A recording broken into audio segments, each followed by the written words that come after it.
Fala galera, boa tarde, sejam bem-vindos à nossa aula de hoje, segunda-feira, 14 horas, pontualmente 14 horas.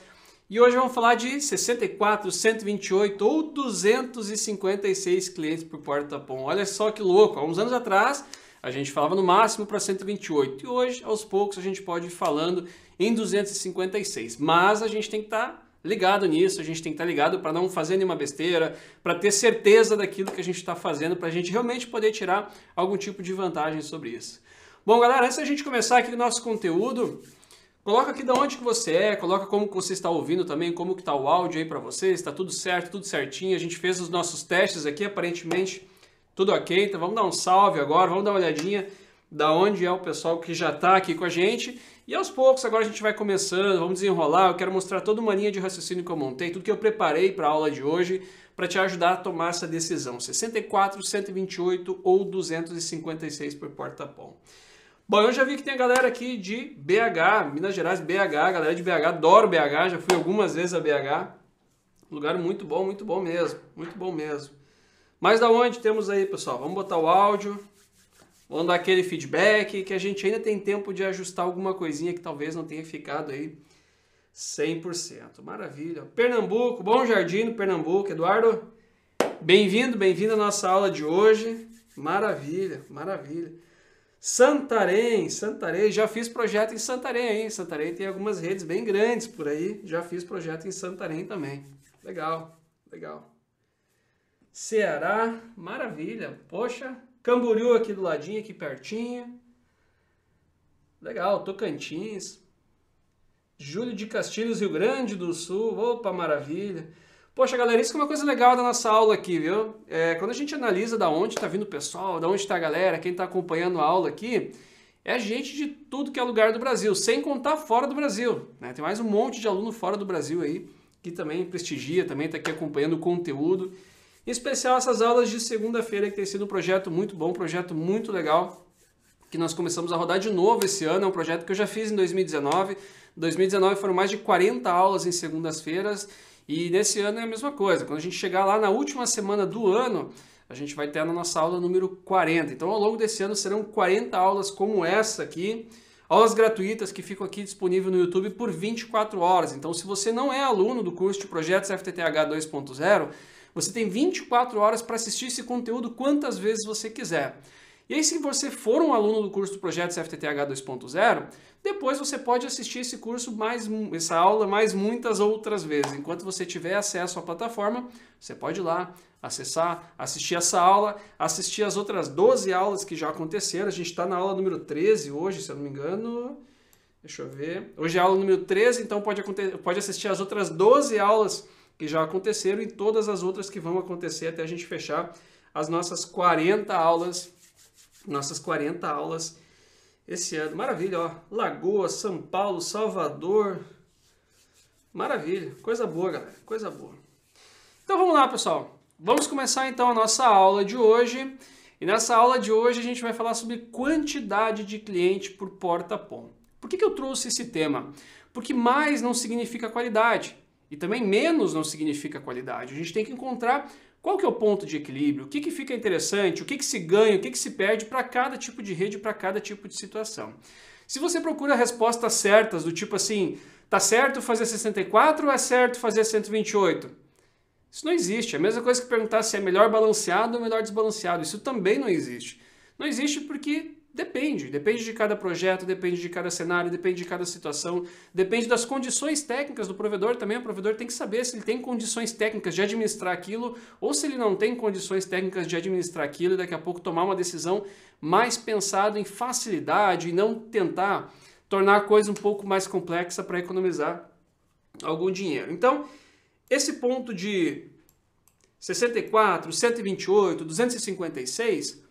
não é uma resposta pronta, isso não existe uma resposta pronta, você não vai encontrar uma resposta pronta. Por isso que eu preparei essa aula. Essa aula eu quero discutir qual é a diferença entre eles, o que se ganha, o que se perde, o que dá para fazer também. Não é porque uma rede nasceu 64 que ela tem que ser a vida inteira 64. Ou o contrário, não é porque você tem uma rede para 128 que você está refém disso e não pode quebrar ela para 64, também não pode ampliar ela para 256. O que eu vou te mostrar é que toda decisão que você toma no seu projeto, você tem um bônus, você tem uma certa vantagem, você tem um benefício com aquela decisão que você tomou, mas também tem um ônus, você pode ter um prejuízo, você pode ter uma dificuldade, você pode ter uma limitação, algo vai acontecer.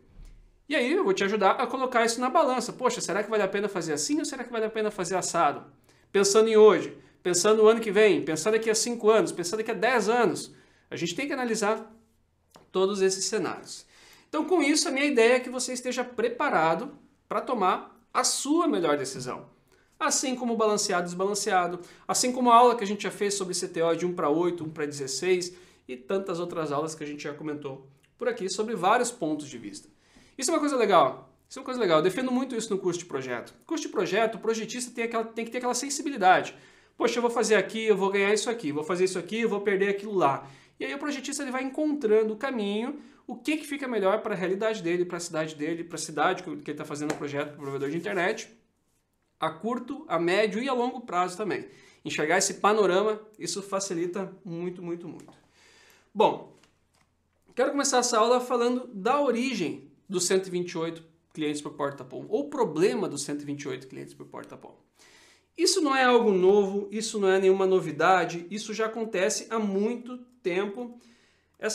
Esse jogo de, poxa, eu vou fazer quantos por porta-POM? Para você ter uma ideia, olha só, lá no passado se discutia muito, e quando eu falo passado mesmo. Eu estou falando algo de 2012, 13, 14, que para telecom, para tecnologia é muito tempo. 1 ano é muito tempo, quem dirá 5, 6, 7, 8 anos atrás, é mais tempo ainda. Então, no ano passado se discutia muito 64 ou 128, mas a discussão sempre ia para o lado financeiro, que era o custo da porta-POM. Se você tem uma rede para 1.000 assinantes e você tem 64 clientes por porta, você já sabe que você vai precisar aí de 16 portas para fazer o atendimento dessa rede. Agora, se você fala em 1.024 assinantes e você fala em 128 por porta, poxa, agora já consegue fazer com 8 portas POM. Então a diferença entre 8 e 16 portas POM, às vezes, é a diferença de uma OLT e 2 OLTs. Uma OLT muitas vezes já é difícil de viabilizar no projeto.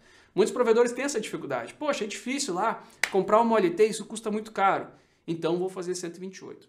Só que isso é uma coisa que acontecia há mais tempo atrás. Hoje em dia, claro que a OLT ainda tem um bom valor, é um valor significativo, é um bom investimento, ainda mais naquele pontapé inicial onde a gente está começando e tudo é mais difícil, mas já foi muito pior.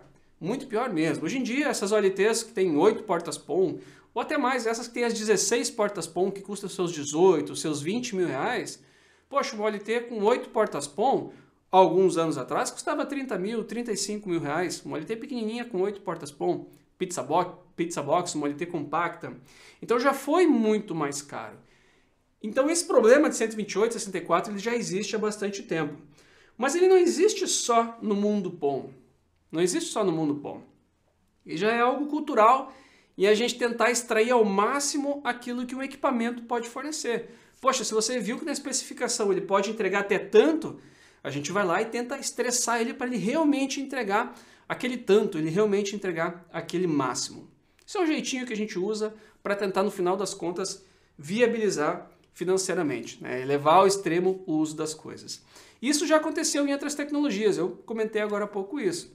Por exemplo, para quem está mais tempo na telecom, para quem não começou na telecom já na época da fibra, já na época do TP, quando a gente tinha lá centrais de SLAM, centrais ADSL, que tinha uma central que atendia um determinado bairro, a gente tinha uma certa velocidade.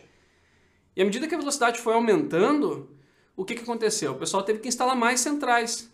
Só que instalaram mais centrais e diminuíram a quantidade de assinantes por porta. Para quê? Porque é uma banda compartilhada. Então, com isso, conseguiu aumentar a banda dos clientes, começaram a entrar planos maiores. Isso já aconteceu também diversas vezes no HFC. O HFC é aquela rede coaxial muito utilizada pela Claro, em especial, para entregar a internet e TV também a cabo pelo cabo coaxial. A rede HFC também, de certa forma, é um multiponto, tem um concentrador, tem vários clientes que ficam ligados em um barramento. E aí o que aconteceu? Tinha uma certa quantidade de clientes, veio a necessidade de mais banda, de migração de tecnologia, essas redes que vamos supor, que eu não me lembro de cabeça agora, mas que suportava lá os seus 100 assinantes em um barramento, foi dividido em 2 barramentos com 50 assinantes cada barramento. Para quê? Para aumentar a banda, aumentar a estabilidade, poder entregar mais para os clientes. Então isso é algo que já acontece há muito tempo, em especial no multiponto. Multiponto eu acho que é o lugar que mais acontece esse tipo de tecnologia. O rádio é a mesma coisa. Poxa, antigamente pegava um multiponto, mais ou menos de rádio, e conseguia botar 30, 40, 50, 60 clientes, todo mundo funcionando, todo mundo feliz. Com o passar do tempo, vem os planos, vem as limitações, vem mais interferência, a gente teve que começar a diminuir a quantidade de clientes num painel, num setor, no multiponto que faz o atendimento. E no mundo PON, a história se repete. É simplesmente a mesma coisa. A história se repete. Bom, então lá. Legal. O que eu faço então e como que eu tomo essa decisão? Quero compartilhar um material com vocês a partir de agora. Que é esse material aí. Peraí. Só me avisaram que não está aparecendo o material aí para você. Vamos ver se agora vai aparecer. Beleza. Então olha só.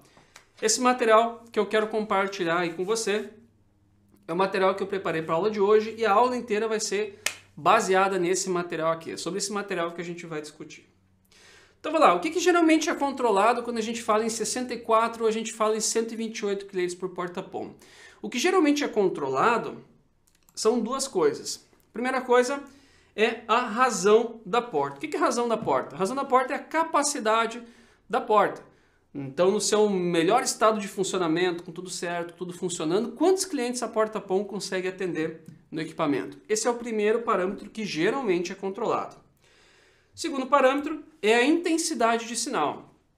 O que é intensidade de sinal? É aquela coisa, sinal forte, sinal fraco, sinal ruim, sinal bom. É o nível de sinal que os clientes vão receber. Se está dentro do aceitável, dentro do que tem que ser operacional, ou se não. Ou se eu fiz uma divisão de certa forma que eu consegui 128, porém o sinal é muito ruim. Então isso é a potência da rede. São duas coisas diferentes. E são as coisas que geralmente são controladas. Esses dois parâmetros aqui. Razão da porta. As primeiras tecnologias PON, e quando eu falo as primeiras, já estou falando do mundo EPON, né? Vou assumir que o EPON foi o primeiro. Por quê? Porque o EPON foi o primeiro que realmente teve bastante uso, as redes cresceram e tudo mais. Tem protocolos mais antigos, APON, BPON, mas isso não chegou a rodar propriamente dito. Então eu vou assumir que foi a partir do EPON. Então o EPON, por exemplo, quando ele foi lançado, quando a gente tinha as primeiras redes EPON, as primeiras plataformas suportavam no máximo 32 clientes por porta-PON. E esse problema não era sinal. Por isso que eu digo que as coisas são diferentes. Esse problema era realmente a capacidade do equipamento em gerenciar 32 clientes na mesma fibra ótica. Tem uma divisão de tempo ali, e ele conseguia dividir esse tempo e gerenciar até 32 clientes. Com o passar do tempo, o EPON evoluiu, foi aperfeiçoado, teve bastante uso e o EPON migrou para 64. As tecnologias as conseguiram, já os fabricantes conseguiram gerenciar uma rede com 64 clientes por porta-PON. O GPON ele nasceu com 64, que era o mínimo que a norma exigia, o ITU exigia 64 clientes por porta-PON, porém os fabricantes foram aperfeiçoando, foram melhorando o protocolo, foram corrigindo algumas coisas, e o GPON hoje, acho que todas as plataformas de GPON suportam 128 clientes por porta-PON, isso não é nenhuma novidade. Esses dois valores que eu te falei não são nenhuma novidade. O que é algo mais novo, que tem mais recente aí, que não é tão recente assim, na norma já existe há muito tempo, são as novas tecnologias, como XGPON e XGS-PON, que a gente vai falando agora no decorrer da nossa aula. Essas duas tecnologias, elas já nasceram para suportar no máximo 256 clientes por porta-PON. Então olha só que legal, são tecnologias novas e são tecnologias que vão suportar até 256 clientes por porta. Agora, qual é que é a armadilha disso e qual é que é o cuidado disso? O cuidado é o seguinte, poxa, eu vou levar o meu equipamento ao uso ao extremo? Eu realmente preciso fazer isso? Realmente isso é interessante? Realmente isso é importante? Então acho que o grande ponto da discussão hoje é essa. Dá para fazer? Pô, legal, dá para fazer, mas eu preciso fazer? Isso vai ser bom se eu fizer dessa forma? Ou o que eu vou perder se eu fazer dessa forma? Esse é o ponto. Bom, então a razão da porta, a quantidade que a porta pode ser dividida, isso é de tecnologia, isso vem definido pelo fabricante, é o que ele suporta e não tem o que a gente pode fazer. Se o fabricante diz que é 128, cara, é 128. Ah, Machado, mas eu conheço lá o Joãozinho Net e o Joãozinho Net colocou 200 clientes e está funcionando. Cara, legal, parabéns, bom para ele. Mas eu não colocaria isso na minha rede, porque eu estou passando por cima de uma especificação de um fabricante, por cima de uma norma. E aí, quando essa rede começar a pipocar, começar a oscilar, começar a cair cliente, começar a ficar lento, começar a ficar estranho, cara, não sou eu que vou querer atender cliente reclamando que a internet está ruim, está caindo, que nunca funcionou, que ficou uma semana sem internet, porque o provedor teve que sair comprando outro LT, saiu correndo, enfim. Então a gente está passando por cima daquilo que o fabricante especificou.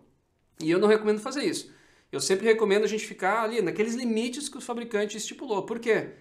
Porque, cara, a gente entende que aquilo ali é um valor seguro.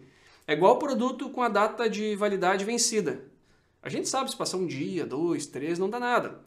Agora, pega um produto que passou um mês que venceu, você vai comer? Tem certeza que você vai comer? E se comer, você vai ficar esperando assim, poxa, eu vou passar mal, isso vai dar ruim, não vai dar bom, até realmente você passar mal. E aqui a mesma coisa, não vamos passar por cima das especificações do fabricante. Pô, legal. Razão da porta vem definido. O outro parâmetro é a potência de transmissão. Potência de transmissão, isso não é problema. Nunca foi problema e não vai ser problema.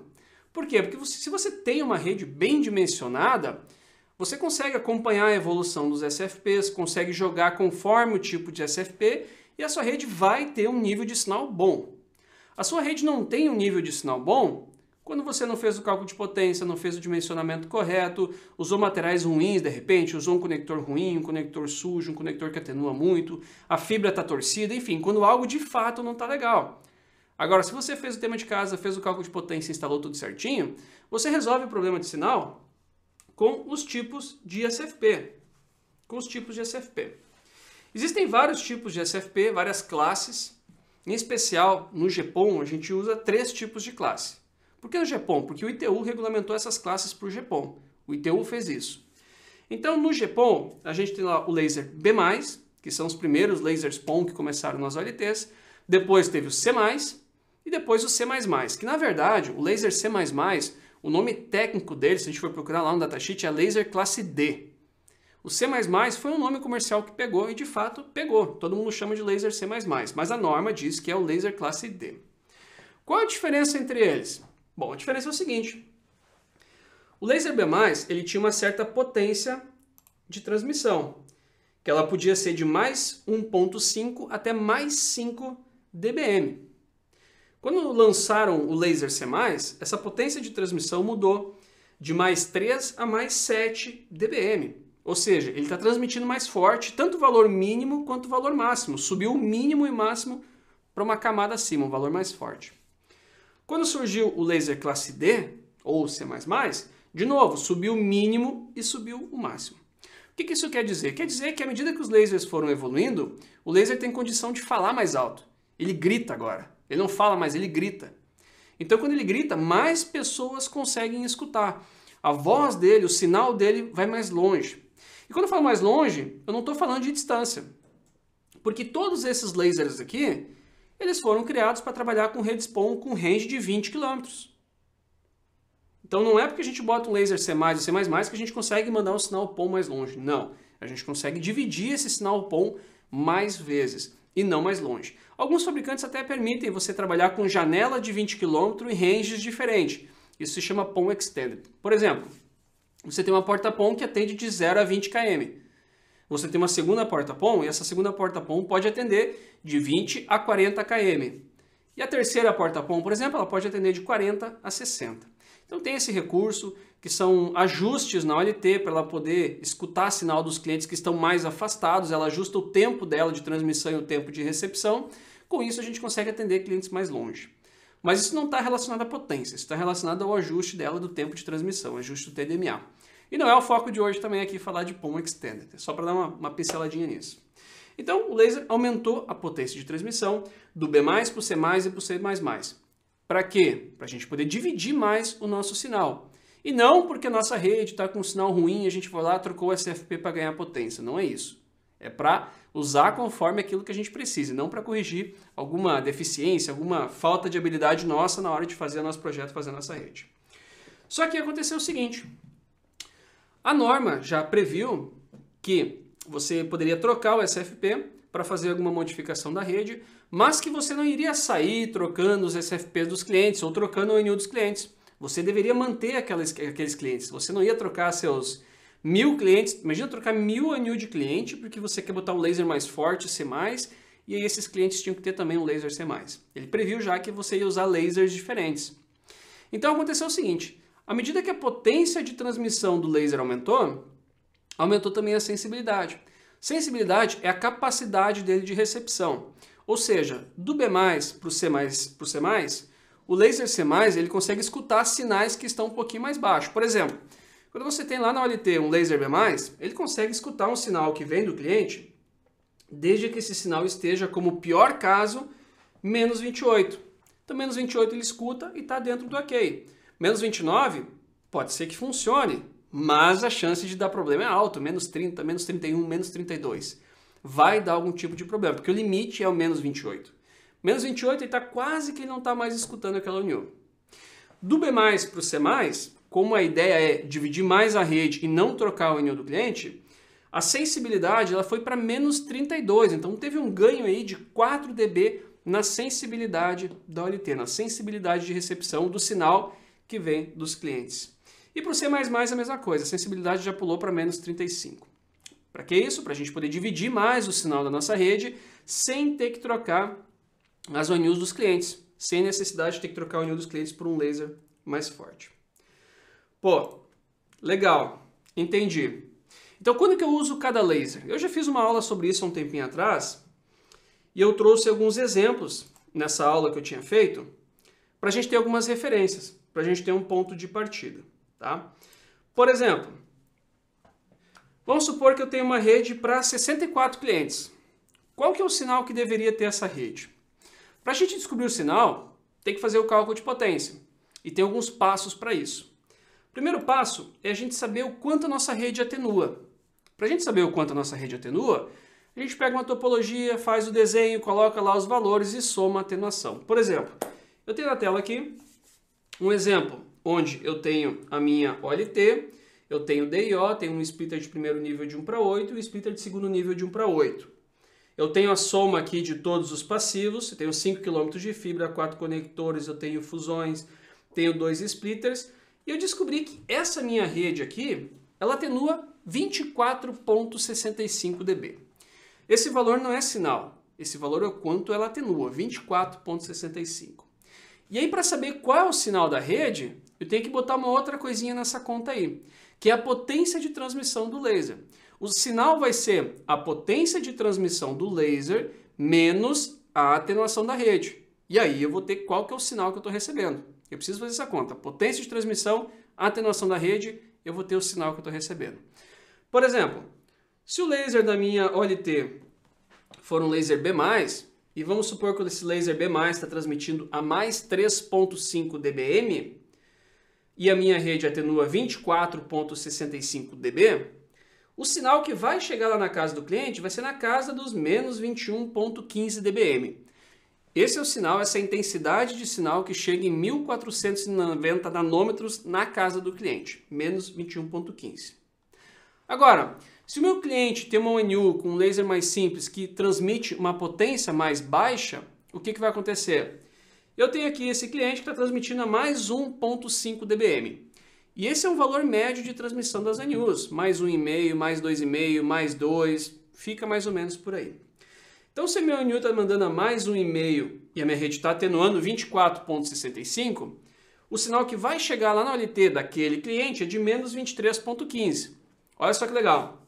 Menos 21,15 é o que chega no cliente e menos 23,15 é o que chega na OLT. Olha a diferença que a gente tem aí. A gente tem 2 dB de diferença de sinal nas duas pontas.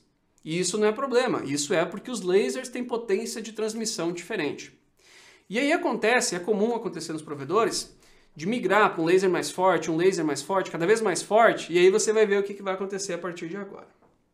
Bom, segundo cenário é o seguinte, eu tenho uma rede com laser C+, agora o meu laser transmite a mais 7 dBm e a minha rede atenua 24,65. O sinal que vai chegar no cliente agora foi para menos 17,65 dBm. Só que a ONU, ela continua mandando a mais 1,5. Então o sinal que vai chegar na OLT vai ser o mesmo 1,5, menos 24,65, vai chegar a menos 23,15. Observe o que está acontecendo com a diferença do sinal que chega na ONU e a diferença do sinal que chega na OLT. Essa diferença está aumentando. Poxa, agora a gente está em mais ou menos aqui, vamos arredondar para 6 dB de diferença. Mas isso não é um problema. É assim, era para ser assim, está tudo conforme previsto, é isso aí. Ponto final. Não é um problema. Se a gente colocar um laser C++ na rede, o que vai acontecer? Ele vai mandar com uma potência mais forte, mais 10, por exemplo. A gente vai continuar perdendo os 23,65, 24,65 dB. E o sinal que vai chegar no cliente agora é menos 14,65. E o cliente continua mandando a mais 1,5, atenua 24,65 e o sinal que vai voltar para a OLT é de menos 23,15. Bom, nenhum desses cenários aqui não tem um cenário que é melhor do que o outro cenário. Não tem. Aquele primeiro cliente que está recebendo os menos 21,15, o segundo com menos 17 e o terceiro com menos 14, eles têm a mesma capacidade de transmissão, eles vão conseguir passar a mesma banda, vão conseguir passar a mesma velocidade de download e de upload. Não muda a velocidade em função disso. Todos estão com o sinal dentro do operacional, dentro daquilo que deveria ser. Agora, por que é importante fazer o cálculo? É importante pelo seguinte, imagina que seu cliente deveria estar com menos 17 e está chegando a menos 24. E aí você vai lá botar um laser C++ para resolver o problema. Você não está resolvendo o problema, você está botando um laser mais forte para mascarar um problema, para compensar alguma coisa. Só que isso vai estourar um pouquinho lá adiante. Lá adiante isso vai dar algum tipo de problema. Pô, legal. Então olha só. Resumindo o que eu falei até aqui. Existem várias classes de laser, em especial 3 na verdade. Tem 3 classes de laser PON, quando a gente fala de GPON. E o que muda é a potência de transmissão. Isso impacta no sinal da rede. Se botar um laser mais forte, vai chegar um sinal mais forte lá na CTO. Só que você tem que saber o quanto que vai chegar lá.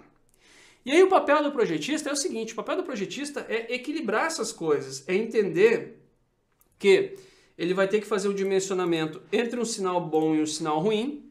Ele vai ter que entender o que é um sinal bom e o que é um sinal ruim, o que é um sinal perigoso e o que é um sinal bom. E a referência dele vai ser valor. Por que a referência vai ser valor?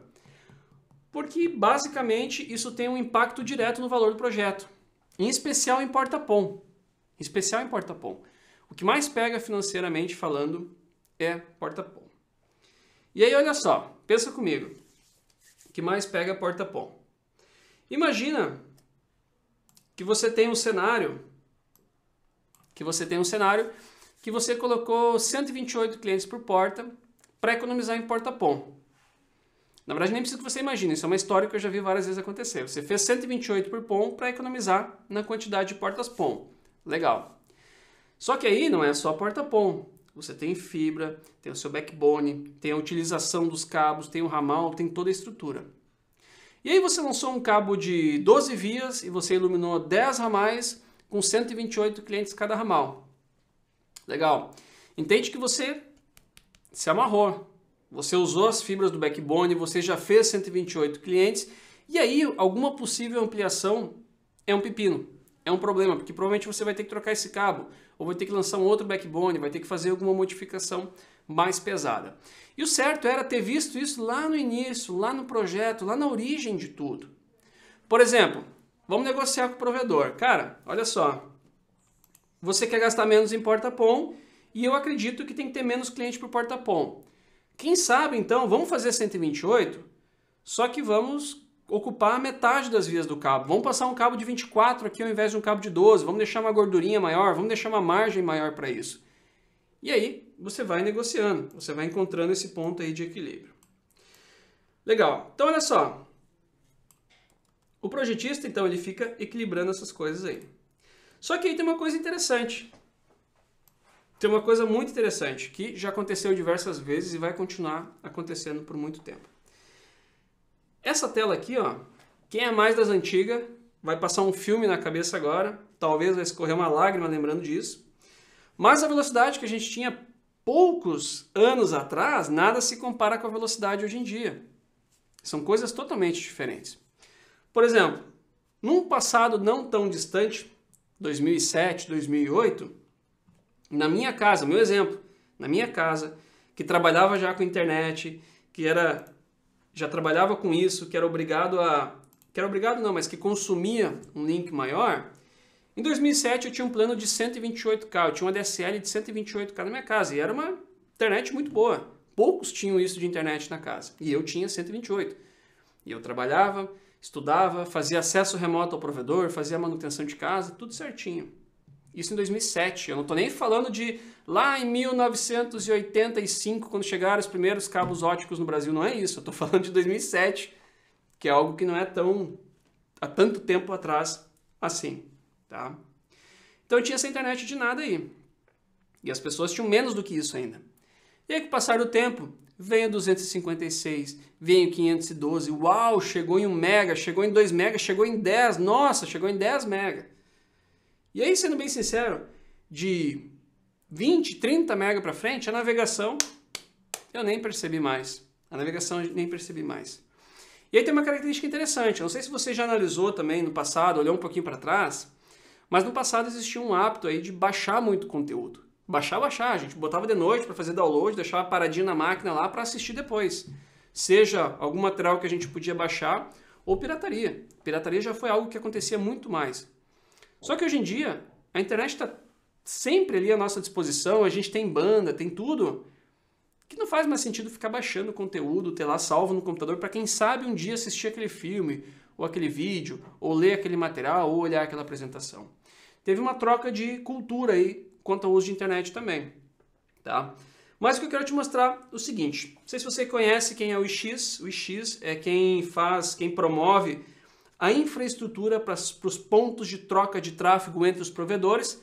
O provedor tem um AS, que é aquele númerozinho que identifica o provedor. Então todos os provedores se conectam ao IX e lá trocam informação entre si. Basicamente isso, são os PTT.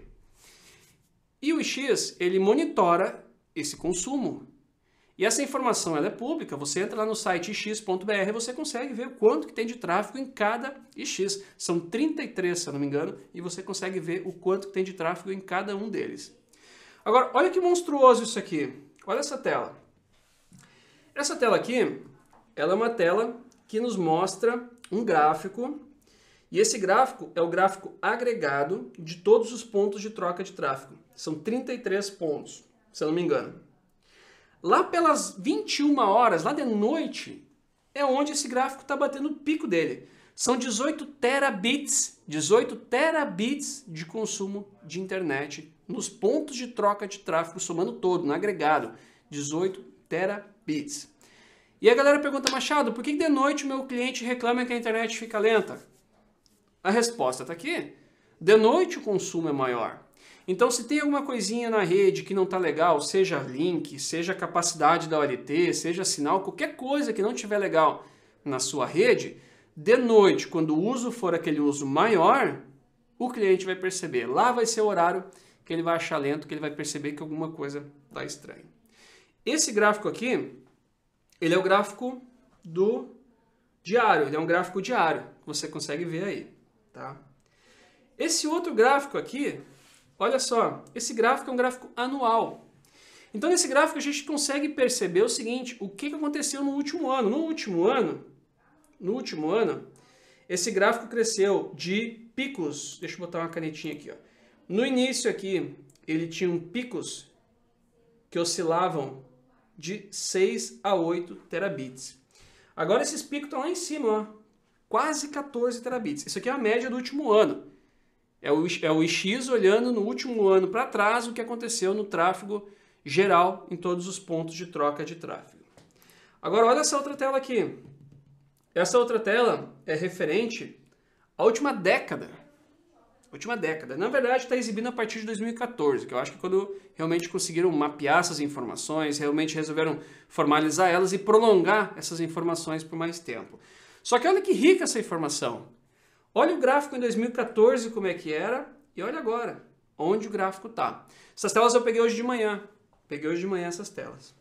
E aí eu quero chamar a atenção o seguinte, nem vamos olhar 2014, não vamos olhar 2011, não. Tá? Eu quero olhar final de 2019. Final de 2009 está aqui. Ó.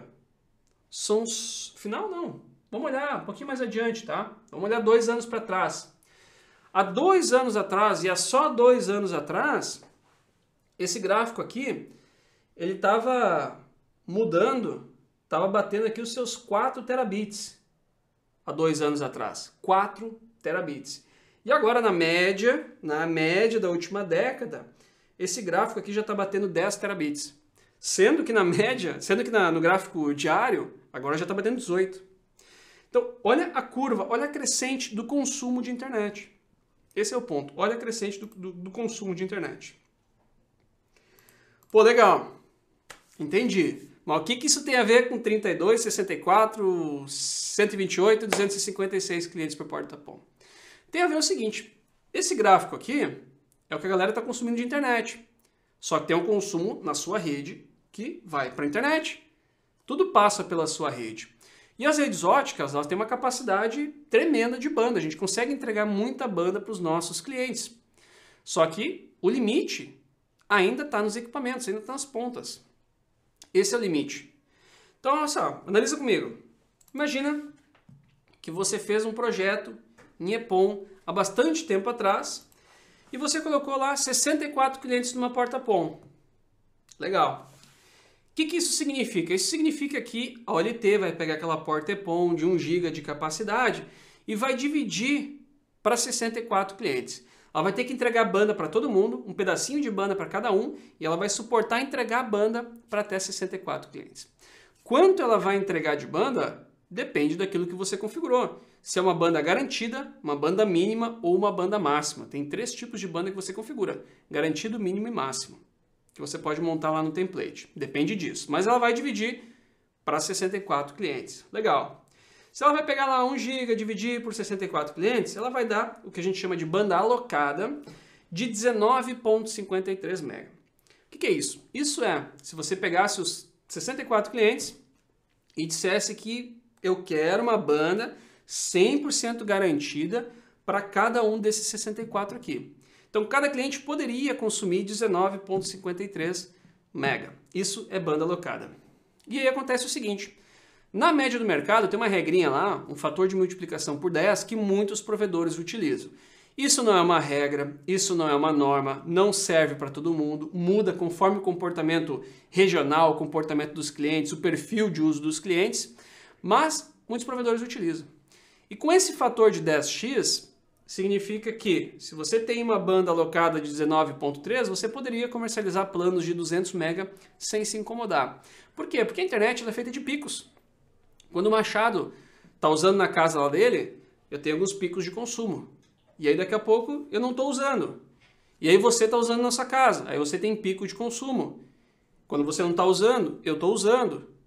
Então os consumos, quando a gente olha o gráfico, como são vários picos, a gente vê o gráfico e a gente vê uma coisa cheia, uma coisa bonitinha, mas o uso não é constante. Mesmo quando você assiste um vídeo no Netflix, ele faz um pico de consumo baixo, mais um pouquinho baixo, ele fica o tempo inteiro fazendo picos. Então, usando esse fator 10, que não é nenhuma regra, poderia ter planos aí de 200 MB sem se incomodar. Legal. Sendo uma rede GPON, qual a diferença? A diferença é que o GPON ele entrega mais banda numa porta-PON, ele entrega 2,5 GB por porta-PON. E aí se a gente pegar os 2,5 GB e dividir por 64, a gente vai ter uma banda alocada aí de 39 MB, praticamente 40 MB.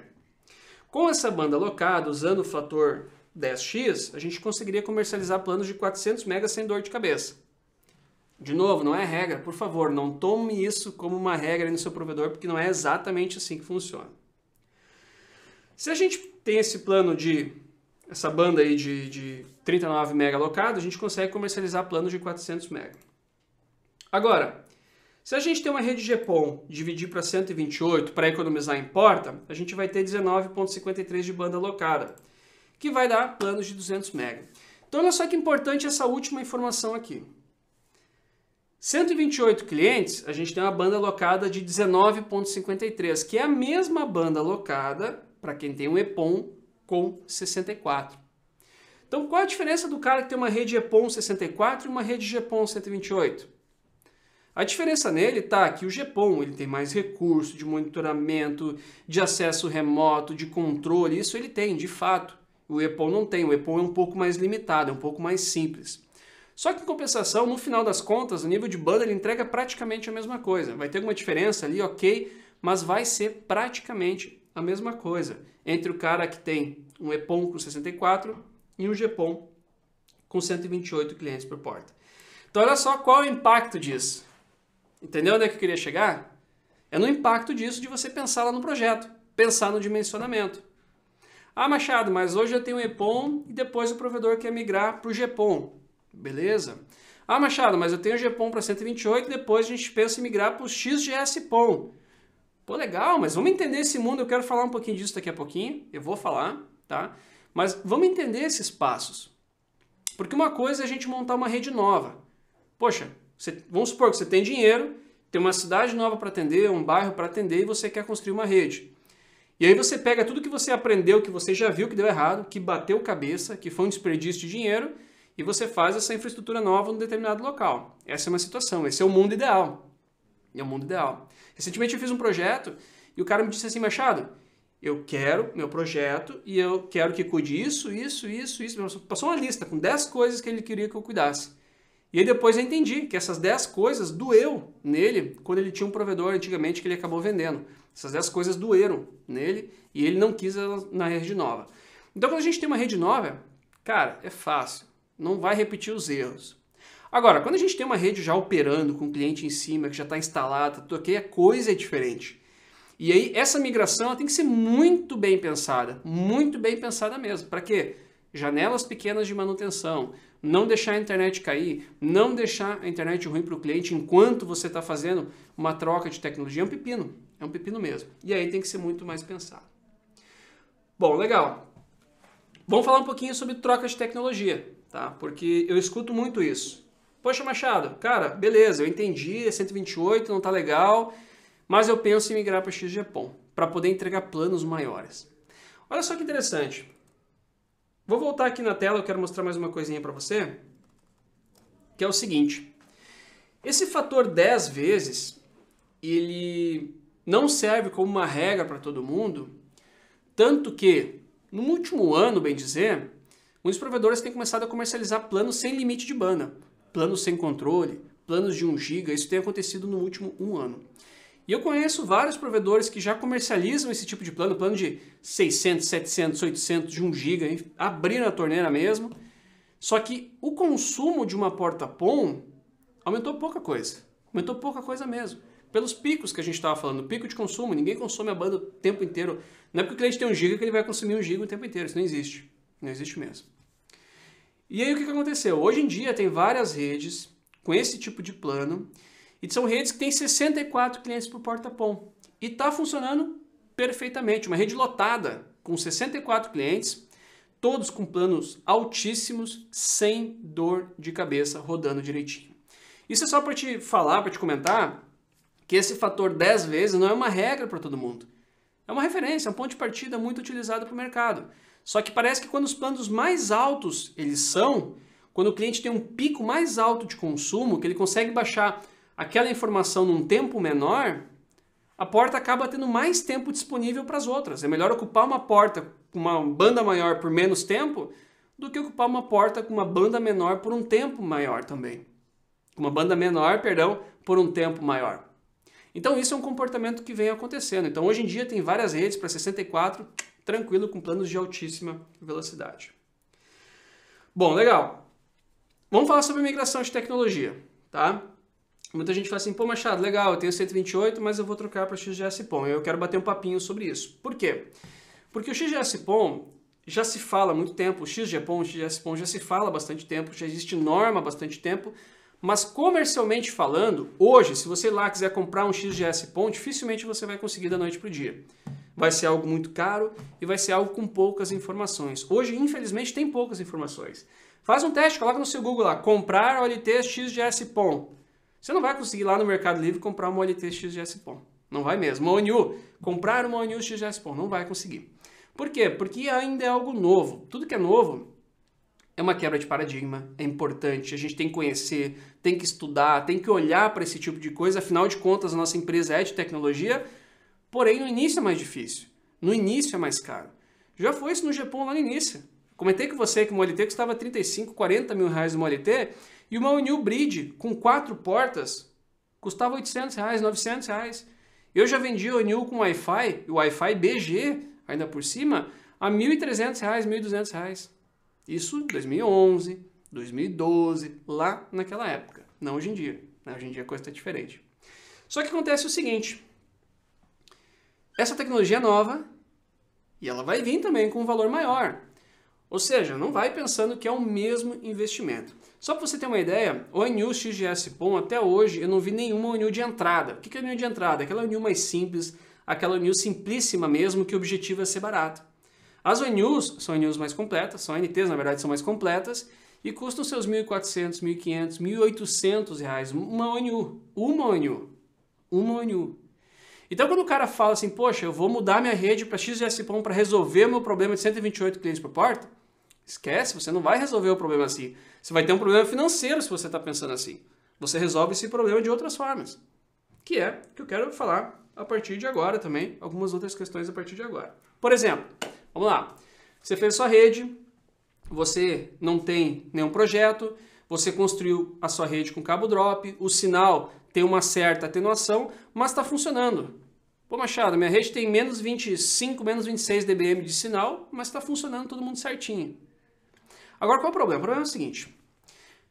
O XGS-PON e o XG-PON, eles usam outros comprimentos de onda, que é o 1577 para downstream, que é aquele sinal que chega na casa do cliente, e 1270 para upstream, que é aquele sinal que vai do cliente para a central. Só que a bronca é o seguinte, a bronca é que quanto maior o comprimento de onda, maior a dificuldade dele em superar problemas na fibra ótica, eventos na fibra ótica. Eventos como reflexão, como uma macrocurvatura, ele tem mais dificuldade com problema mesmo na fibra. Reflexão nem tanto, mas é mais com problema propriamente dito. Então o que acontece?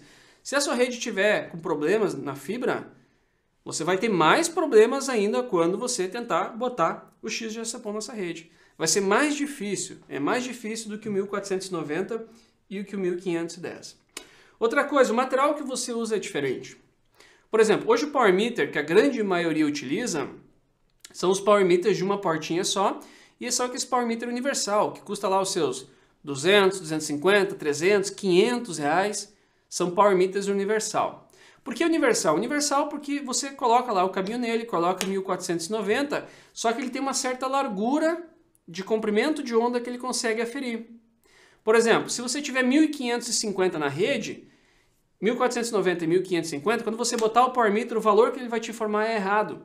Porque ele está conseguindo aferir as duas potências e está somando ali, está pegando uma parte do 1550 e o valor informado vai ser errado. Para isso, você tem que usar Power Meter seletivo. Só que Power Meter seletivo, ele já custa bem mais. Ele já custa 1.500, 1.600, 2.000, 3.000 reais, acima de 1.500 reais um Power Meter seletivo. E aí quando você tiver, por exemplo, uma rede com GPON e XGS-PON, você não vai mais ter o Power Meter de 300 reais. A sua equipe vai ter aquele Power Meter de 1.500, 1.800 reais. Para quê? Para ele conseguir aferir canal por canal daquela fibra sem fazer uma leitura errada. Então tem uma coisa que a gente precisa entender quando a gente fala de migração de tecnologia, é que conforme as decisões que a gente tomou, conforme a nossa rede, conforme as características, o problema na nossa rede, nem sempre essa migração vai ser fácil. A gente vai ter alguma dificuldade em migrar para o XG-PON e para o XGS-PON também. Pô, legal. Olha só. Machado, entendi. Beleza. Só que eu vou fazer o seguinte, eu vou migrar a minha rede para XGS-PON e vou colocar 256 clientes por porta. O que vai acontecer? Vai acontecer o seguinte, dá uma olhadinha de novo aqui na tela.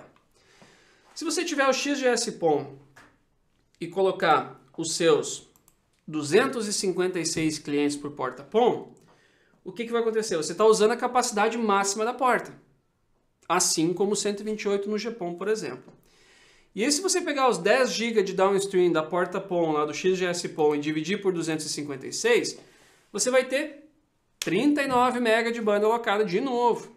Você tem a mesma banda alocada que um GPON para 64. Ou seja, a banda que você vai entregar para o cliente no final das contas vai ser a mesma coisa que uma rede GPON para 64. Então a minha grande dica é o seguinte, poxa, legal, eu penso no futuro em entregar super ultra planos que não existe mais em nenhum lugar e eu não quero ter dor de cabeça. Cara, se a tua ideia for essa, que eu apoio esse tipo de ideia, você tem que pensar o seguinte, pensa em extrair o máximo que o GPON pode te entregar. Por quê? Porque o GPON hoje é a tecnologia com menor custo-benefício, simplesmente por isso. Então tenta extrair o máximo que ele pode te entregar e prolongar a vida útil da rede. Essa é a sacada. A rede FTTH, as redes PONs, né, o ideal é a gente prolongar a vida útil dela. Por quê? Nosso retorno do investimento, o nosso lucro está totalmente direcionado para isso. O cara que está sempre reconstruindo rede, arrumando, reconstruindo, arrumando, o lucro dele ele vai empurrando lá para frente. Demora mais para ter retorno dessa rede aí, além das dores de cabeça. Né? Então, o cara que pensa em fazer 256 por XGS-PON, ele vai estar tão amarrado quanto o cara que tem os seus 64 clientes numa rede GPON. Ele entrega a mesma coisa. E aí imagina o seguinte, eu entrego uma solução e o concorrente entrega outra solução, só que a minha solução, que é baseada em GPON, por exemplo, ela custa 3 vezes menos do que do meu concorrente. Só que ela não precisa ser mais barata do concorrente. Pode ser o mesmo preço, inclusive. Só que com isso eu tenho um lucro maior dessa rede. Eu tenho um custo da rede menor e eu acabo tendo um lucro maior no meu provedor. Numa jogada que é de projeto. Numa alteração que é de projeto, numa decisão que é no projeto de rede. E aí a minha dica é o seguinte. Se você tem 128 clientes por porta-PON, antes de olhar para o futuro, para XGS-PON e para XG-PON, eu olharia para o que eu posso fazer hoje para quebrar minha rede. Começar a transformar a minha rede em redes para 64. Por quê? Porque aí quando a galera vir com XGS-PON para aumentar a capacidade da rede e tudo mais, você já está entregando aquela capacidade com GPON, porque você fez alterações na rede. E isso é uma coisa demorada. Então começa a olhar antes. Quando a gente vai olhar e a gente já perdeu o time do negócio, é complicado, então você consegue olhar antes. Então eu preparei alguns exemplos aqui. Dá uma olhadinha nesse primeiro exemplo que eu preparei. Nesse primeiro exemplo aqui, a gente tem uma porta PON. Deixa eu pegar a canetinha. Tem uma porta PON aqui. E nessa porta PON, a fibra foi para a rua, etc, etc. A gente chegou no splitter de primeiro nível, um splitter de 1 para 8. Legal. Esse splitter de 1 para 8, ele está atendendo aqui 8 CTOs de 1 para 16. Muitos provedores têm essa topologia. 8 CTOs de 1 para 16. Essa rede aqui é uma rede de 128 clientes por porta-PON. 8 vezes 16, 128. Beleza. Como que eu faço para ampliar ela? Para ampliar ela, para quebrar esse ramal na metade, você pode fazer o seguinte. Você pode ir nessa caixa onde tem um splitter de 1 para 8, tirar esse splitter de 1 para 8 e colocar 2 splitters de 1 para 4. E aí, as 8 caixas que você tem no ramal, 4 você vai iluminar por um splitter e as outras 4 você vai iluminar pelo outro splitter de 1 para 4. Você quebrou esse ramal em 2. Só que para você fazer isso, você vai ter que ter mais fibra no seu backbone para levar o sinal da porta PON até aquela caixa de emenda. Então tem aí um problema com fibra, né? Tem um problema com fibra que você deixou no seu cabo de backbone. Isso para uma rede balanceada. E é manter a CTO, né? Nesse cenário aqui a gente está falando de manter a CTO, mas baixar essa rede de 128 para 64 clientes por porta PON. Esses dias eu fiz uma aula sobre como fazer ampliações de rede sem fazer gambiarra. E aí se você é aluno do curso Projetos FTTH 2.0, dá uma olhadinha na plataforma que um pouquinho antes dessa aula, umas 5, 6 aulas antes, você vai encontrar essa aula de como fazer também ampliação de redes FTTH sem fazer gambiarra. Beleza. Ah, Machado, mas o meu ramal é desbalanceado. Como é que eu faço quando é desbalanceado? A lógica do desbalanceado é a mesma. É a mesma. O que você vai fazer? Você tem um ramal onde você tem, por exemplo, 8 CTOs de 1 para 16 no desbalanceado e sendo iluminado por uma porta PON. Você vai quebrar esse ramal no meio e botar 4 CTOs no ramal e 4 CTOs no outro ramal. Essa quebra aqui, ela é mais dolorosa do que numa rede balanceada. Numa rede balanceada, você pega o de 1 para 8, bota 2 de 1 para 4 e ilumina um em cada porta. Pronto. Numa rede desbalanceada, você já tinha uma sequência com 7 splitters desbalanceados. E aí quando você quebrar aquele ramal em 2, você vai ter que trocar toda aquela sequência. aqueles teus 7 splitters desbalanceados, você vai transformar em 3 splitters desbalanceados num ramal e mais 3 splitters desbalanceados no outro ramal. E aí você vai ter que recalcular, vai ter que derrubar toda a rede, refazer um monte de fusão, e aqui dói mais, é bem mais complicado. Então essa é uma alternativa para quem vai ficar no GPON, para quem está com medo dos planos, está com medo de banda, está com medo da rede não aguentar a banda que vai entregar, que está propondo entregar, porque está fazendo 128 clientes por porta-PON. Então eu iria por esse caminho. Eu olharia a minha rede, faria essa análise do que eu posso mudar, o que eu posso modificar nela, para fazer aquilo que já foi feito muitas outras vezes em outras tecnologias. Quebra de ramal, quebrar um ramal no meio, quebrar uma porta no meio e dividir os clientes em portas diferentes. Para quê? Para entregar mais banda. De quebra, você melhora o sinal também da rede. Você acaba melhorando o sinal da rede. Resolve duas coisas. Eu faria dessa forma. Sinceramente, eu, Machado, faria dessa forma. Eu oriento a fazer dessa forma. Eu acho melhor do que a gente olhar para o XGS-PON, que vai vir realmente a larga escala daqui a uns anos ainda. Não é algo que vai vir esse ano ainda para todo mundo, o XGS-PON. É algo que custa mais, de fato custa mais. E infelizmente não é todo mundo que está preparado para absorver esse custo. Se fosse algo que custa a mesma coisa que o GPON, beleza, cara, aposta as fichas no GPON, espera o XGS-PON vir aí e depois troca de caixa. Mas não é. A coisa é diferente. E tem um outro problema aí também. Quando você bota uma caixa XGS-PON na rede, para os clientes migrarem, os clientes eles continuam sendo GPON. Só que daí você vai ter que trocar as ONUs do cliente. Então você vai ter na mesma porta, ou talvez em portas diferentes, mas com um filtro WDM no meio, mas você vai ter na mesma porta clientes GPON da sua rede legada, da sua rede que estava funcionando, e você vai ter uma porta XGS-PON também. E aqueles clientes da rede GPON só vão ter mais banda, só vão ter mais desempenho, só vai aliviar mesmo aquela porta se você migrar clientes do GPON para o XGS-PON. Não é a mesma ONU. Então, de quebra, você tem que migrar as ONUs também. Isso é um pepino. Isso é um pepino, você vai ter que migrar as ONUs também. Então, isso é o que eu acredito. Eu sempre faço o dimensionamento de 64 ou 128, realmente pensando dessa forma e trocando uma ideia com o provedor. Cara, o que vocês estão fazendo hoje de plano? O que vocês pensam ano que vem? O que vocês pensam daqui a 2 anos, 3 anos? E geralmente os meus clientes eu acabo revertendo e fazendo 64 clientes por porta-PON. Geralmente sim. Tem casos que não, tem casos que é aquela cidadezinha lá afastada, no interior do interior do interior, que para chegar à internet repete por 8 torres um link por rádio até chegar na sede do provedor, que não tem redundância porque é muito complicado fazer essas 8 repetições, etc, etc, etc. O nosso Brasil é muito grande, a gente tem muitas realidades aqui no Brasil, e aí tem situações que realmente o pessoal entende que 128 é aquilo ali, vai resolver o problema por muitos e muitos e muitos anos, e não vai querer fazer 64 de jeito nenhum. Pode acontecer. Por isso que eu disse lá no início, não tem o certo ou errado. Se você botar UPC com APC, tá errado, isso tá errado. Agora, quando a gente fala de 64 ou 128, não tem certo ou errado. Balanceado ou desbalanceado, não tem certo ou errado. Centralizado ou descentralizado, não tem também. A gente tem que entender o que faz sentido no projeto que a gente está fazendo. Bom, para quem está ao vivo aqui, vamos dar uma olhadinha no chat, galera. Agora eu consigo dar uma atenção aqui no chat. Vamos colocar a sua dúvida, aí bota pergunta em letras maiúsculas, letras garrafais, aí eu consigo enxergar de longe aqui. E coloca a tua pergunta aqui para a gente trocar uma ideia por aqui também. Coloca o que achou da aula. Alguma sugestão? Vai lá, coloca na aula, vamos colaborar. Olha só, Luiz Neto. Ambiente com muita concorrência, seria o mais indicado 64 por porta ao invés de 128? Luiz, não está relacionado assim, tem muita concorrência, tem pouca concorrência, 64 ou 128. Não é essa a relação. A relação é o que você vai entregar. Onde tem muita concorrência, onde tem pouca concorrência, o que muda é o dimensionamento das caixas.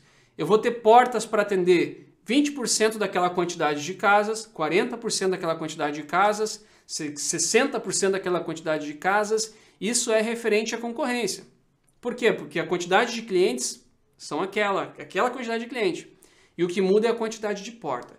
Geralmente, um lugar que tem concorrência, o mercado adota aí de 30% a 40% de taxa de penetração. O que é isso? Imagina que você tem uma área que você quer atender casas e tem 40 casas naquela área. E aí você definiu que você vai trabalhar com 40% de taxa de penetração. Então, se tem 40 casas naquela área, você vai ter que botar um splitter de 1 para 16. 16 saídas é 40% daquelas 40 residências. Então, a taxa de penetração você define conforme concorrência. 64 ou 128 é conforme o que você quer entregar, o plano que você quer entregar hoje, mês que vem, ano que vem, daqui a 4, 5 anos também. Tarley, desculpa se eu pronunciei o teu nome errado, mas acho que é Tarley, está escrito aqui. Que dia vamos falar de redes pré-conectorizadas? Cara, não vejo a hora de falar de rede pré-conectorizada, mas eu estou juntando algumas informações práticas, eu quero botar valor, e aí eu quero discutir o seguinte, eu não quero vir aqui só para te dizer o que é uma rede pré-conectorizada. Para isso, vai no YouTube, tem um monte de gente falando. Eu vou te trazer o que é, como que usa, qual é a vantagem e quanto custa também. Eu quero trazer isso em cima de um projeto. Projeto FTTH tradicional versus projeto FTTH pré-conectorizado. A proposta do pré-conectorizado é diferente, né? Quem busca preço não é esse caminho. O pré-conectorizado ele busca padrão, qualidade, velocidade na instalação, é facilidade realmente na instalação e um ambiente neutro também, né? Para aquelas redes, as redes neutras, aquelas redes compartilhadas. Então, esse tipo de solução se encaixa muito bem para isso. Para quem está indo procurar preço, rede pré-conectorizada não é o caminho, não é o caminho. Eu não acredito nisso. Por isso também que eu quero trazer alguns valores com algumas informações com valores. Redes pré-conectorizadas, eu já escuto, ó, já fiz muito projeto de rede pré-conectorizada, já em 2013, 2014, 2015, não é novidade. A novidade é que agora tem mais materiais para as redes pré-conectorizadas. Tá? Deixa eu ver aqui. O que mais? Trabalhando e assistindo, é isso aí, cara. É isso aí, a gente tem que trabalhar, assistir, consumir. Sabe aquele momento que muitas pessoas ficam no Instagram rolando, olhando besteira, e aí a gente perde 1 hora, 2 horas só rolando besteira? Cara, por que não aprender naquela 1 hora, daquela 2 horas, né? Ótima aula, obrigado, Rogério. Valeu, cara. O Diego perguntou se vai ter material em PDF. Ó, eu não coloquei o material ainda, mas eu posso colocar. Então volta mais tarde aqui, dá um F5 nessa página aqui, eu vou botar um link e aí você pode fazer o download desse PDF que eu usei aqui como apoio, tá? Esse documento que eu usei como apoio. Claro que o PDF não é aquela coisa que você vai ler sozinho e vai entender tudo. Ele é um material de apoio da aula, para você assistir a aula, acompanhar o PDF, entender melhor o que eu estou falando. Mas sim, vai estar aqui disponível daqui a pouco, mais tarde, volta aqui e você vai conseguir baixar. Ó, tem pergunta grande agora. O Rafael perguntou o seguinte: posso quebrar a rede devido ao custo de ONT XS-PON com outra OLT ou outro ponto? Não seria viável em questão de custo e em questão de descentralizar, criando pontos de retransmissão óptica? O Rafael perguntou o seguinte: se ele pode quebrar a rede pelo custo das ONTs. Certo. E também ele falou de descentralizar. Rafael, descentralizar é muito interessante para quem quer quebrar a rede e não tem fibra no backbone disponível. Por quê? Pensa comigo. Você tem um provedor aqui, você tem um backbone de 12 vias saindo do provedor. E você está usando 10 vias dessas 12 vias aqui para iluminar 10 redes. Para você quebrar essas redes no meio ou ampliar, você precisaria de mais 10 fibras, por exemplo. E você não quer trocar esse cabo. Então você pega e coloca uma outra OLT aqui, na outra extremidade. Por quê? Você vai continuar o cabo de 12 até essa segunda OLT, e nesse trecho novo, da fibra 1 à fibra 12, está apagado. Não tem nada trafegando. E a fibra 11 e 12, inclusive, está livre de fora a fora. Então, no sentido contrário, você pode usar de novo a fibra 1, a fibra 2, a fibra 3, a fibra 4 até a fibra 10. E aí você dobra a capacidade da rede sem trocar o cabo do backbone. Você está iluminando só nos dois sentidos. Aquele trecho que a fibra estava morta, que estava apagada, você está iluminando de novo. E aí você pode ir replicando isso. Poxa, descentralizou, tem mais um POP. Abriu mais um aqui, abriu mais um lá. E aí você consegue aproveitando esse cabo para atender nos dois sentidos, no sentido que as fibras estão apagadas. Então é uma alternativa. Poxa, preciso ampliar e não quero trocar o backbone. Abre mais um POP, divide a rede. Eu preciso quebrar minha rede e não tem backbone. Mesma coisa, bota outro LT, bota outro POP e alimenta por locais diferentes. É uma manobra, Tem que fazer um estudo, tem que fazer um projeto. É bom, sabe o quê? Nessa hora é boa o diagrama de fusões. Quando a galera constrói a rede pela primeira vez, muitos nem usam diagrama de fusão, porque de cabeça é fácil ir fazendo na primeira vez. Agora, com o passar do tempo, a gente vai esquecendo quais fusões a gente fez em qual caixa, com qual fibra, mais pessoas mexem naquela caixa e a gente vai perdendo o controle. Mas faz um diagrama de fusões, faz um esboço, vai ficar muito claro. Isso que eu tentei expressar aqui, eu estou sem um desenho agora para te mostrar, mas vai fazendo dessa forma que vai ficar bem simples, tá? Vamos lá. Vamos dar uma olhadinha mais umas aqui. Gostei da aula, pô, obrigado, Cláudio, obrigado mesmo. Leonardo também gostou, valeu, Leonardo. Fico muito feliz em poder colaborar um pouquinho aqui com vocês, com algo que eu já trabalho há muito tempo. Eu trabalho com provedor desde 2003, mais ou menos. Final de 2002, início de 2003 foi quando eu comecei a trabalhar no provedor. Meu primeiro emprego foi no provedor de internet. E em 2010 eu tive a oportunidade de trabalhar no fabricante de tecnologia, na Parks. E ali, aquele marco de ir trabalhar na Parks foi muito importante, porque ali eu tive contato com o provedor no Brasil inteiro e fora do Brasil também. E nesse momento era troca de informação, era desenhar a solução, fazer projeto, discutir, apresentar sobre o GPON, ouvir ideias, ouvir melhorias, ouvir coisas de pessoas que já testaram isso, já testaram aquilo, já testaram aquele outro. E aí eu consegui aprender com isso, ouvindo muito, estudando muito.